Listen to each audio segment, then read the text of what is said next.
चलिए दोस्तों बात करते हैं एक और नए क्वेश्चन के बारे में। इस क्वेश्चन में एग्जामिनर ने कहा है शी फिश बोट। एग्जामिनर ने कहा है ऑप्शन ए दिया हुआ है आपको 3 डायग्राम्स, ऑप्शन बी में भी 3 डायग्राम, ऑप्शन सी में भी, ऑप्शन डी में भी। आपको इन तीनों को रिप्रेजेंट करना है सर्कल के थ्रू, यानी कि एक सर्कल लेना है आपको सी का यानी समुद्र का, एक फिश का और एक बोट का। अब ये जो डायग्राम कह रहे हैं इन डायग्राम को आपको ध्यान से देखना है और जज करना है कि क्या पॉसिबल डायग्राम बन सकता है। तो इसने कहा ये सी है, समुद्र है, ये फिश है और ये बोट है, कह रहा है इनके बीच में कोई रिलेशन नहीं है। जबकि हमें पता है कि सी के अंदर फिशेज होती हैं, सम पार्ट होता है बोट्स का होता है, मतलब कुछ बोटें सी के अंदर ही ड्राइव करती हैं। तो इसका मतलब ये तो मेरा डायग्राम हो नहीं सकता करेक्ट।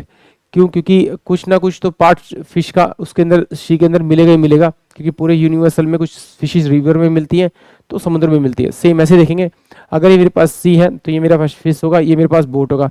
अब ये कह रहा है दुनिया की जितनी भी फिश है वो कुछ फिश बोट हो सकती है, ऐसा हो ही नहीं सकता।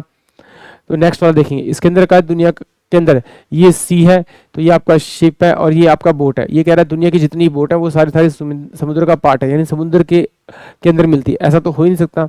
सारी समुद्र में थोड़ा ना चलती है, रिवर में भी चलती है, तो ये तो हो ही नहीं सकता ये। और दुनिया की सारी फिशेज समुद्र के अंदर है तो रिवर के अंदर जो फिशेज होती हैं वो कहाँ जाएंगी? तो ये तीन तो मेरे टर्मिनेट हो गए, इसका मतलब फोर्थ वन वाला ही मेरा करेक्ट होगा। आइए चेक करते हैं। अगर मैं बीच वाले को मानूँ सी, इसको मानूँ फिश, तो इसको मानूँ मैं बोट, तो दुनिया की जितनी भी बोट है उसमें से कुछ बोट जो है वो क्या होती है, समुद्र का पार्ट होती है, समुद्र में ड्राइव करती हैं और कुछ अदर जगह करती हैं। बिल्कुल करेक्ट है, क्योंकि सारी तो नहीं सकती, कुछ होती है। दुनिया की जितनी फिश है उसमें से कुछ फिश समुद्र के अंदर मिलती है, कुछ बाकी जो फिशेज होती हैं वो रिवर वगैरह में, तालाब वगैरह में, पौंड वगैरह में मिलती है। इसका मतलब है कि जो ऑप्शन डी जो होगा वो इस क्वेश्चन के लिए करेक्ट होगा। आई होप आप सभी क्वेश्चन समझ में आया होगा।